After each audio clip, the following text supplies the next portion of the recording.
In Dungeons & Dragons, there's a creature called a shadow. When it hits, the GM rolls 1d4 and your strength score is reduced by that amount. And when your score hits 0, your character dies. And about 1d4 hours later, a new shadow spawns, which I think as us as GMs and homebrew creators are missing out on. Imagine lighting shining through a red stained glass window in a giant church. That red shadow and light then comes out and then hits you and reduces your con. Or we can even move away from the whole shadow light framing. What about a bat who screeches and takes away your wisdom?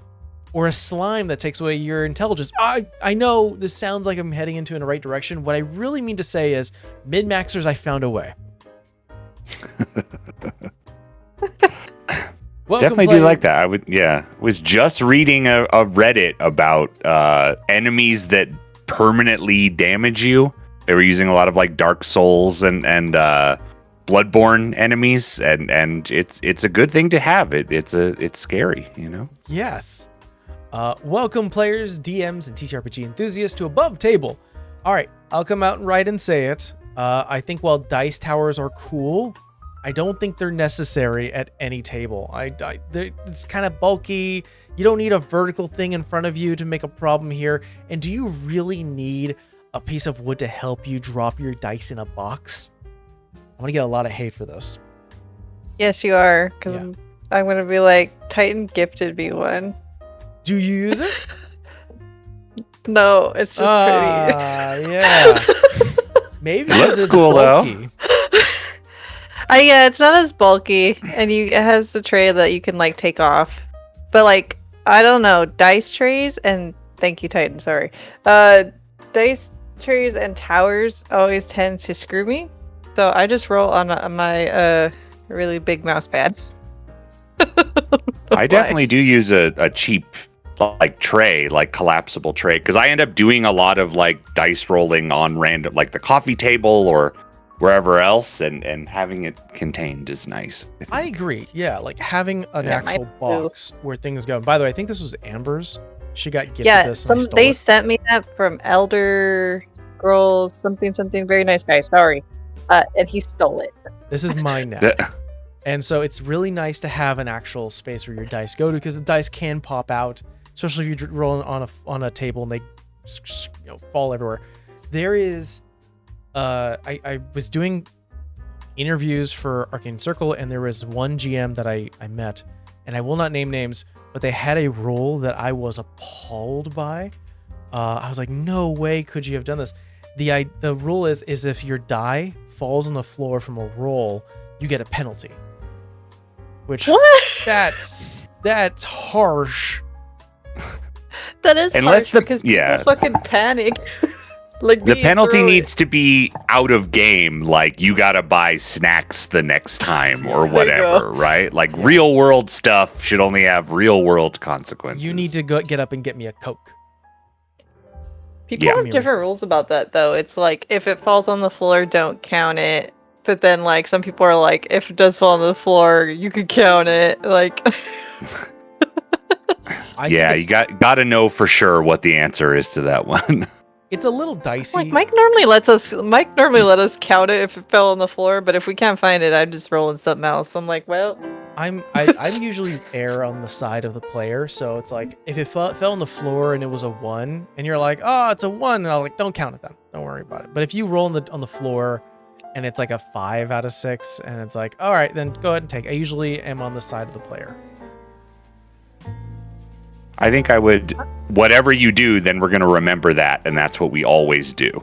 Yeah. Right? So like, okay, this time, but then it's going to be like that next time if it's not as good or whatever. You know? All of a sudden, everyone's rolling on the floor. One. Everyone's rolling on the floor. I think mine only does that because I take out like a shit ton of dice, even though I don't really need to roll that many with Phoenix anymore. And then like I'll throw it and it fucking bounces off of the pile. God damn it. Well, guys, I'm tired. Really sleepy, and that's because I just came back from a convention. Just came back from WonderCon. But for those who are in the future. Yeah, it's in the future. for those who are running into bouts of exhaustion or maybe some writer's block, especially when it comes into this creative space, we had a moment in Arcane Focus where we needed a mid-session campaign 0, and the importance of that, as well as the importance, just raw rules of the importance of just a session 0 in general. So yeah, I've actually never had to run a session 0 mid-campaign. That was new. I know the importance. I think there's kind of this understanding that a session 0, I have a story about this, but I know it's the sort of importance that session 0s are really important because it helps out flush out what the expectations are, the tools being used, kind of the character creation a little bit. You know, everyone can kind of brainstorm some ideas. But yeah, I think it felt good to do it again mid-campaign. Because now I have a direction of where everyone's going. We had a lot of changes too, though. Like we had players leave, players come, new characters. So it's just like, I think we kind of needed it. Nothing stayed the same. Yeah, I think if you consider the point of a session 0 is like align expectations, make sure everybody's on the same page, right? You can do some element of that depending on how often and in what way you talk about like the campaign and the characters out of character, or like we just checking in that way. I think that that's important to do, whether it's a formal like, hey, let's have a check-in session or what. I think you guys probably have the additional challenge of the game itself, and then the short rest discussion is all recorded. Yeah. And it's to some extent like speaking for an audience. So it is a little tougher to casually step back and talk about the game like a game and talk about like the campaign like a campaign, unless you're really making a point to do that. So I think like the formal like, hey, let's have a discussion about this can be a good idea in that case. Yeah. I have a story. So I posted a video about sort of the need that I had for a mid-session 0. And it was taken positively by the community generally. People going, that's a great idea. I should sit down with my party and have like a mid-campaign session 0, which realigning is great. There was one person on our TikTok, and I will call them out. I don't know their username because I didn't commit it to memory. Because I will call them out. Oh, I'm calling it out in terms of like what was said, less of who they were, because I don't keep you in mind. Sorry, I don't have your name memorized. You left my brain. You're not as important as you think you are, because when I said that how important a session 0 was, they were like, I don't care about my players, I care about the story. And I'm obviously paraphrasing what was commented. They were like, why would you need a session 0? Who cares? Just play the game. My players know that they're playing a game. And I'm like, that's such a weird... It must be a fun GM. Yeah. Yeah. My initial reaction, if they didn't go on to explain more, I feel like hostility to the very idea of a session 0 is probably like, like content warnings or discussing the level of violence and any potential like emotional triggers or things like that. It feels like when people hear session 0, I think that's the kind of thing. What else could you possibly object to? Like, you object to talking about like what genre we're in, what kind of game we're playing, that kind of stuff. Like that feels a bit reactionary to me. The rejection of like, let's make sure we're all going to have fun because fun is why we're here. And saying no is kind of crazy. Why to have me. A session 0? We know we're going to have fun. It was funny because I responded back because there was something in addition to their response that they said. And it was like, my players know we're playing a game and that we don't need a session 0. And we already know that. And I responded back and I said, boy, it sounds like for players to know that, there must have been some shared information prior. Mhm. Guess what? That's your session 0. Session 0 doesn't actually have to be us sitting in a call and talking about it. It could literally be like a text chat of like, what are we going to do? If the players and the GM knew that the feelings aren't there, it's just there to be like a war game, that's a session 0. You're all aligned that you're playing a war game with very little emotion. So I'm like, you can't hate a session 0 when you actually did it. I took that as being lazy. Like, I mean, we all took different aspects of this, but I took it as like, I don't want another thing to do. Oh, you I'm think like, it came from that avenue? Like, oh, I don't need a session 0 because they're just gonna play. And I'm like, one, even like the most, I guess, content oriented and like seasoned player or GM can get like mixed up in emotion and not realize it, or not even think like, hey, that's a line for me or that's a veil for me. And it still happened. It's happened to me. I didn't freaking know I was gonna cry on camera. Now it's like, oh well, it's gonna happen. But I mean, that just seems like you're making the game for your players. Yes, you have to enjoy what you're making, but to not factor them in and be like, I don't need to do that, they're fine. Like, that just kind of discounts them, and like, you're being lazy to me. I don't know.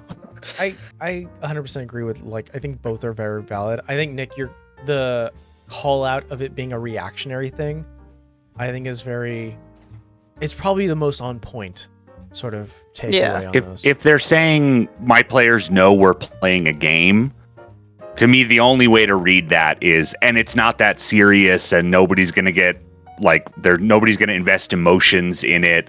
We don't really need to talk about where the lines and limits are because it's just a game. Yeah. Right. And to me, that just really, how can you have played role-playing games, for more than one time, like literally more than one session, and not understand that there's a huge variety of ways it can go, even with the same group of people, like from one session to the next, from one system to the next, like setting to the next, like we were talking about Monopoly before recording. Even in Monopoly, people have house rules and like different things. It's a good idea to get on the same page with, whether free parking, if the money go in the middle or whatever. But like, there's an infinite variety of ways you could play D&D. And I think it shows respect for the broadness of the game to just have a little chat about that, whether it's a formal session 0 or not. And sketch some outlines of what everybody would like it to be. I'm never going to be able to play Monopoly, ever. Never again. Nobody wants to play with you when I tell them what happened. That's not the case, okay? No one is turned off by the idea.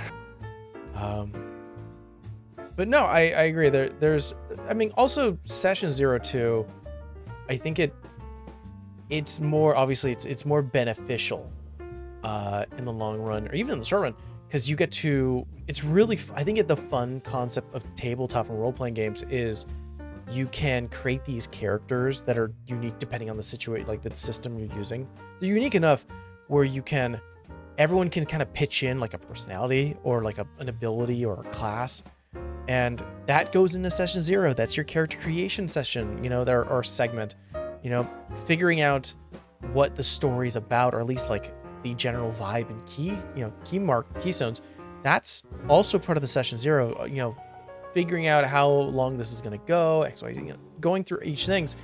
It just kind of makes a better story because it tells you as the player, or tells your players, maybe I shouldn't make a joke character in this one that I expect to die in 2 sessions. They're going to be going on for a while. So yeah, and in this case specifically, like we're talking about session 0s before the campaign, but also like a check-in session, mid-campaign or in the midst of it. I think, like, again, having a formal one of those is not necessarily required, I don't think, as long as you feel like you've created the sort of environment where if somebody was not having fun, they would like let you know outside of the game. Right. Even if it's like privately messaged, like, this is just not working for me or whatever. As long as you feel like your players will speak up if something is significantly wrong, then I think it's, you don't need to. I think it would be overkill to do check-in after like every session and just be like, okay, so what do we think of the direction of this, right? That's a little too much. It's a little much like, I just want to get into the story, just buying equipment. What are you talking about? Yeah. I just want to get into the story and the character. So I think it is possible to like overdo it, because I do think like I haven't read the stuff about like the magic circle, that term that refers to like the game environment that we're all buying into and like creating each other. It's like the philosophy of gameplay and everything. And I do think that stepping outside of that and erasing the boundaries of that by checking in does like puncture it a little bit.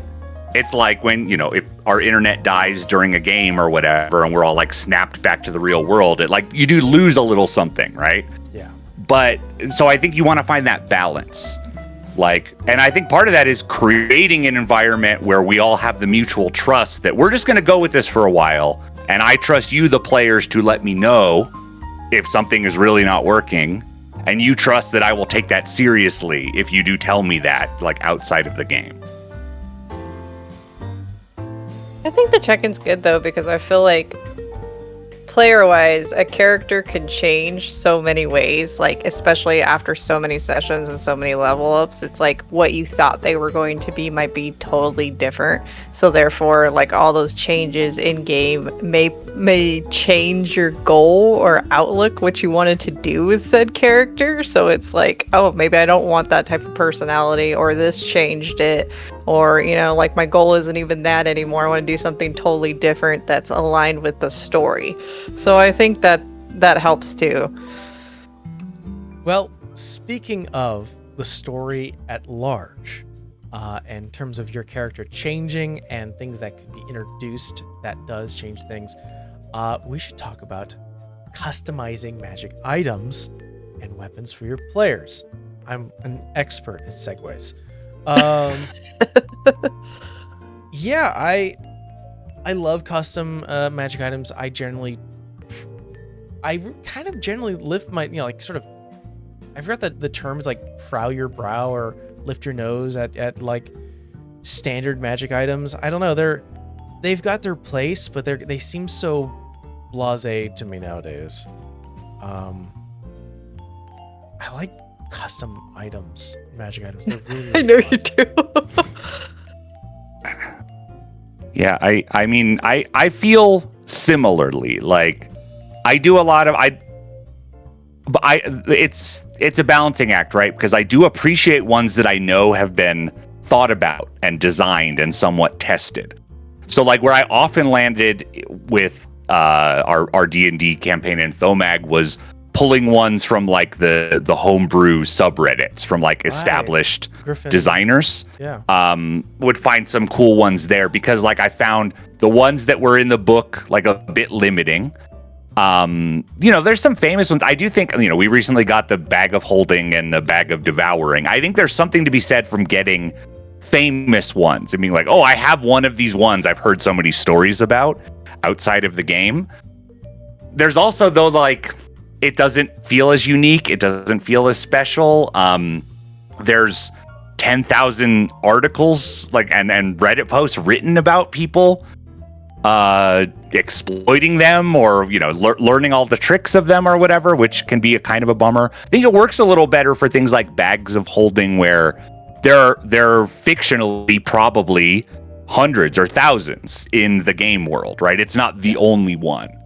Right. Yeah. But it does feel more special when it's like a unique, like the Harvester in our current campaign. Like, it's its own thing, right? It does its own thing. I also like making custom items that are drawn specifically to characters, or I like looking at a character's like tool set and thinking of ways it could be better. A good example, at least for the players at present, we have Phoenix's shotline ring, which was very much built for her because it was like a wrap. It was like a hand wrap that was meant for like bare knuckle brawling, and it gives you range, even though you are speedy as hell. There are sometimes you run out of flooring and you can't really run on air.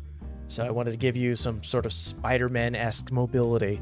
And then sort of the opposite end of that coin, building something like you completed a quest and now your transmutation ability has been kind of uncapped, which I think is really fun. I think it's homebrewed, obviously, both concepts. That's because it's built for you guys. You know, it makes you feel like the features you have, or at least the things you wish you could do, like a range attack, actually, now it's possible. God, he has so many cursed things. I do. I've never even used the cursed cat yet. I have not. It has not come up. I always think about it, but I just have not used that. But yeah, I am attuned to 3 magic items, and 2 of them are cursed, and then 1 is the tattoo. So I'm at my cap, and 2 of them are cursed items. So you have the cursed luck stone. Yeah. And then you have the Schrodinger's cat. Yeah, the Schrodinger's cat belt. Yeah. Which I can lower my hit dice if I roll a 1 while I'm attuned to it, which is exciting. And then the barrier tattoo, which there's a place for just like there need to be some base level magic items that improve people's armor class and things like that, right? Those kind of like functionally are assumed to exist by the rules of D&D. And so you could end up like underpowered if you don't maybe sometimes run across those sorts of things. I do like the idea though of like things like the barrier tattoo where there's some level of customization, or the DM, the 5th edition DM guide had some good tables about like, I think it's like like 10 entries on like who made this, what is it made of, like details of its history. And even when I would use like, you know, just a ring of protection or whatever, I tried to roll on those a couple times just because like magic items should have some kind of flavor, right? Yeah. The less generic they are, the better. Yeah. There is, I don't know if this is a reflavoring or an actual item, but I think if I remember one of the official books, D&D books, there is, I think, a wand, or maybe it's just reflavoring of magic missile, but essentially instead of missiles, they would be chickens. So spectral chickens would come out of your hand or the wand, and of course with magic missile you don't need to aim, so you will get hit by chickens unless they cast shield. Hey, you could turn that into, you said spectral. I was like, you could turn that into dinner if you were like really hungry. Just shoot somebody with chickens. The image that still holds on to me is that it's like a farmer wizard, kind of like wicker hat pointed like a standard wizard you see in like, you know, Arthurian kind of sort of images, and out of his hand or wand is just green chickens, spectral green chickens. No, that's fun.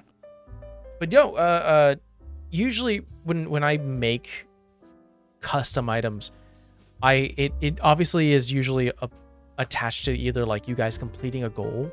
Like right now, you guys completed a sort of a long trudge through an ice plane, and obviously you guys got some standard magic items, a bag of devouring and a bag of holding, and then there was the barrier tattoo. All of those come directly from the book. But when it comes to custom items, I was like, well, I don't have anything. So what you guys had to do to earn it was just get back. So now we're back, and you have to guys go through downtime, and then Tavant's shop will be open with a bunch of new items, and hopefully some of them are going to be customized. I have a question now, because I've never had to use a bag of a devouring. Does it stay somewhere, or does the bag actually eat it? It gets shunted to some random spot on any plane, I think. If it's living and it's in there, it gets destroyed. If it's if it's an inanimate object, it does get put into like a random place on I'd like the astral plane or something like that. I've Yeah, done that some makes sense. bag There's a of coin I've purse, done some bag right? of devouring reading since I got it. Yeah. Well, because bag of holding, what, you can hold your breath for like 10 minutes and then you fucking die. Yeah. You turn into Bagman. I But- thought of some crazy. There's a spell now called Air Bubble. So Uh-huh. you could technically, Yeah. someone can cast Air Bubble and last for 24 hours. You could technically live in a bag of holding if you really, really wanted to. I don't think I'd really, really want to. I'd have to be like a I'd do druid and you'd have to put it on me as a mouse. Like, okay. If I must. Yeah, if I must. Well, with all of the items and all of the milestones we have to pass, there's a lot of fun things that we can do in terms of story to get us there. Big combats, tournaments, downtime, big role play scenes, masquerade parties. But we kind of settled on this kind of common, or at least very fun to play, scenario, which is a mystery, solving a mystery. And the only Which we're reason currently doing. Are you guys doing a current mystery? No, in Blades we are. Oh, That's why I was like, oh, Yeah. Nick, I see what you did. It's been on the mind, yeah. I've only had the pleasure of doing this You did do the one. correct way. Recently, I'll say, is from our amalgamation play, because there was a lot of open-endedness with it. Yeah, I did one for Ventir with the pinboard when we were trying to Mhm. figure out who murdered who. Yeah, that was fun. I think that amalgamation is maybe a good comparison because why this came up is for our private Blades in the Dark campaign, I figured out that the players were going to walk into something they wouldn't realize would become a murder mystery they had to solve, and so Holy. I've done like the traditional thing, and like one general guideline is like, 3 clues of different types pointing to different people or whatever, and you do it like that. Many years ago, we in Thomag we had like the masquerade party where you had to figure out who was wearing what mask, and in kind of like a video gamey way, you could eliminate certain people and get details and that kind of stuff. But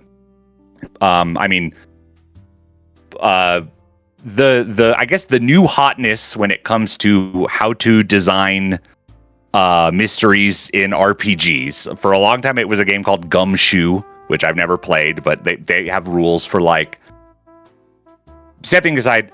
What you're trying to avoid is players screw up rolls, and so they just won't solve the mystery. Right. Right? Like the thing of you just can't get through the door, and that's where the adventure is. What do you do? Right? So any system has to address that. What does it look like to get clues? What happens when someone's completely stuck?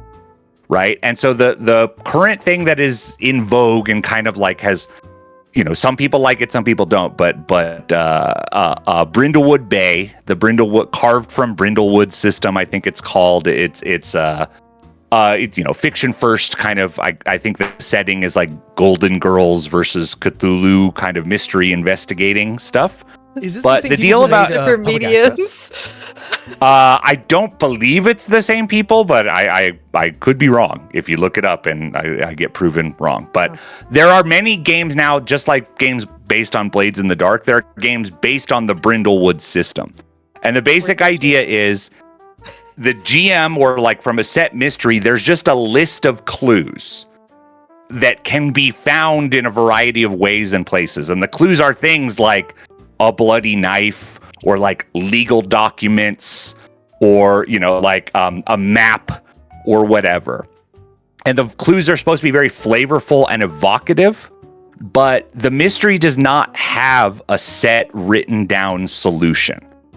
Players and the characters are going to discover some number of clues. Yeah. And then when they're ready, or when time presses them, they're going to theorize. And based on the clues they've discovered, they're going to roll a certain number of dice or get a certain bonus. And they're going to say, based on the clues they discovered, this is what happened. And then if they get a full success, they're right. And if it's a partial success, some part of it is wrong. And if it's a failure, they were completely wrong. And so the GM doesn't know. There's not one answer, right? The player is going to come up with it based on the clues they encounter, and whether they get a full success is whether they're fully right. Interesting. And that's when, That's also a lot more weight off of GM's shoulders to be like, it is. And then they did this, and then they did that. That's why I said it forces, not forces, but like encourages your players to be more creative, because it's like, it's on them whether they, I mean, if the roll sucks, it sucks. Like they get more creativity with it.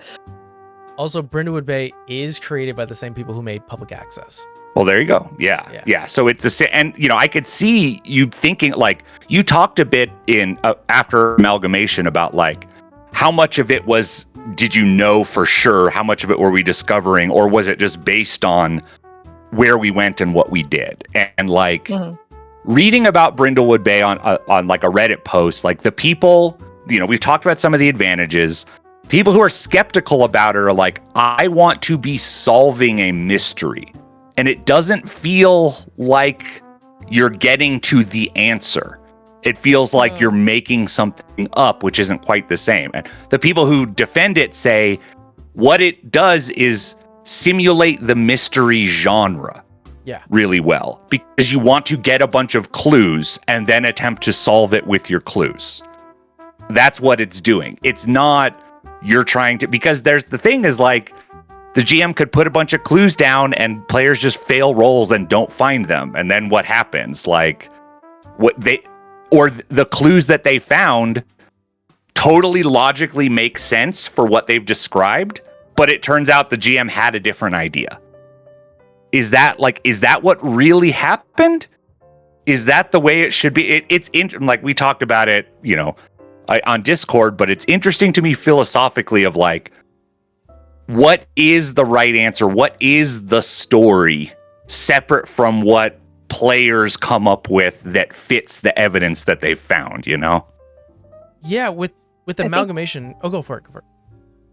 I was just going to say, I feel like you have to have a free-flowing table of players and a GM for it, because I know that there's people that are like stuck in the I have control, but really it's a TTRPG, man. You don't have control. The dice either says yes or no.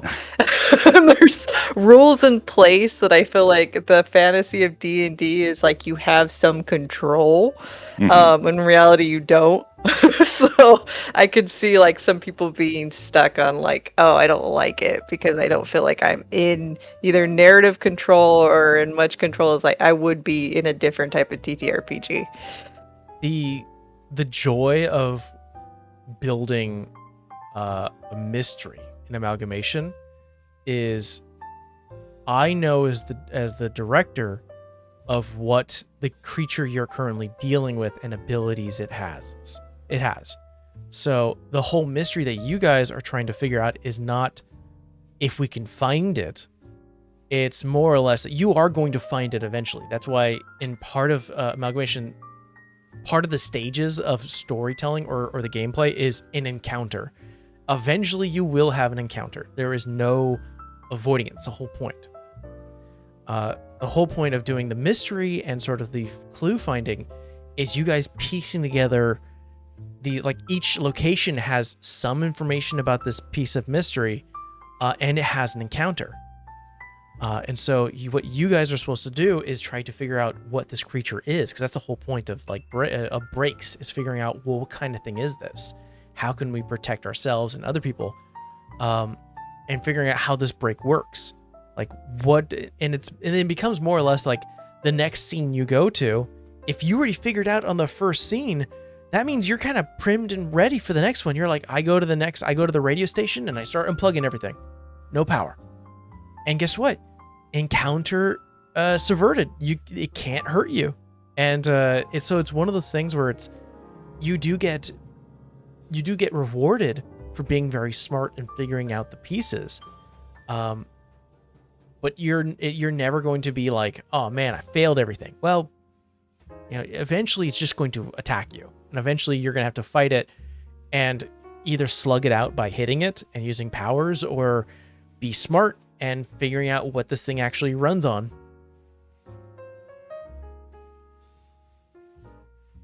Yeah, I think that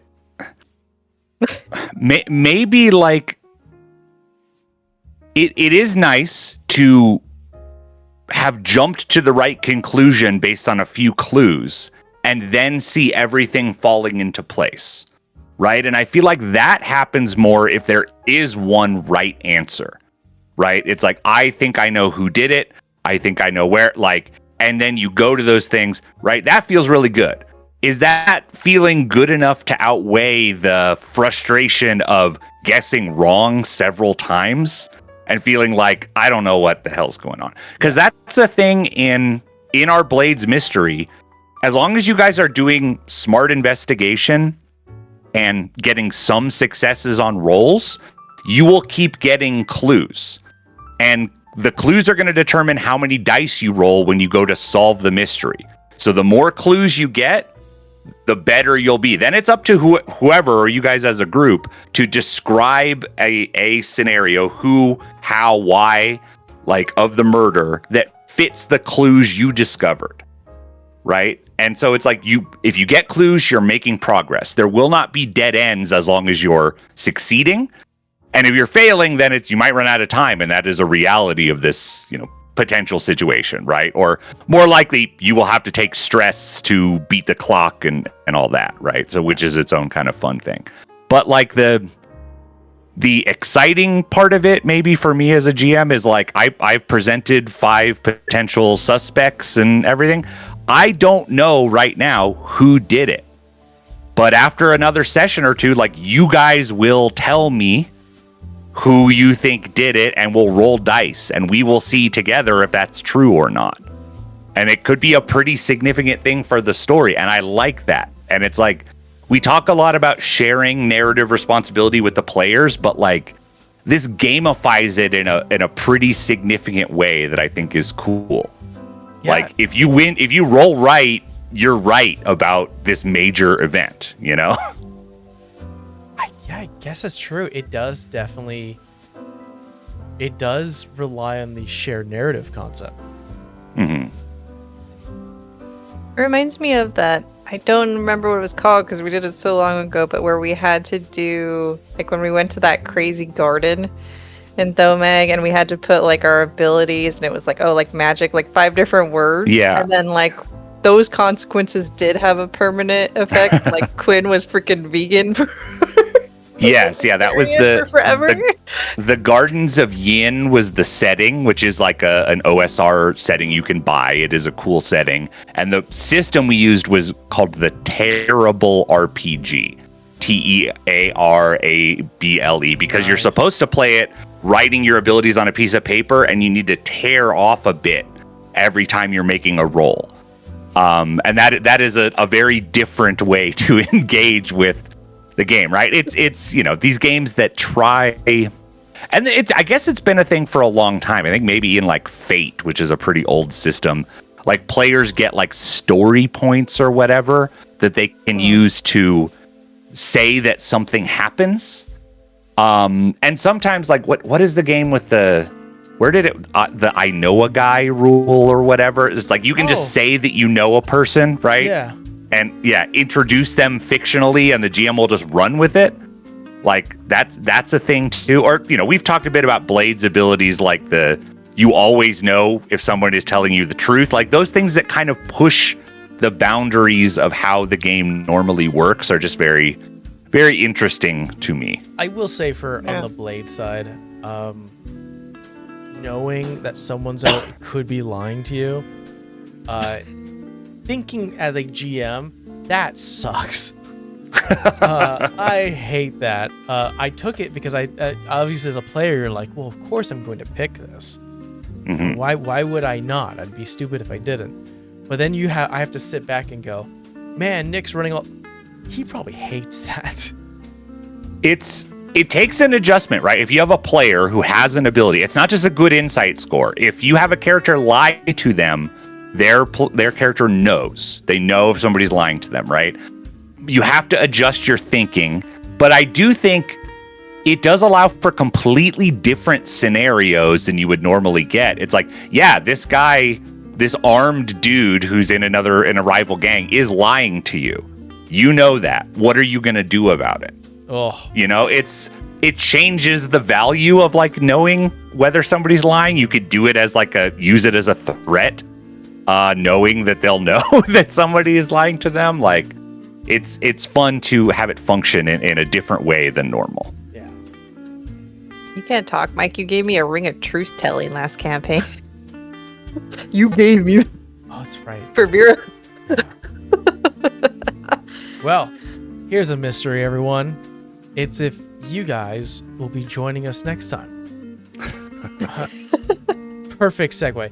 Thank you so much for joining us, everyone. We'll see you guys next time. Bye. Bye.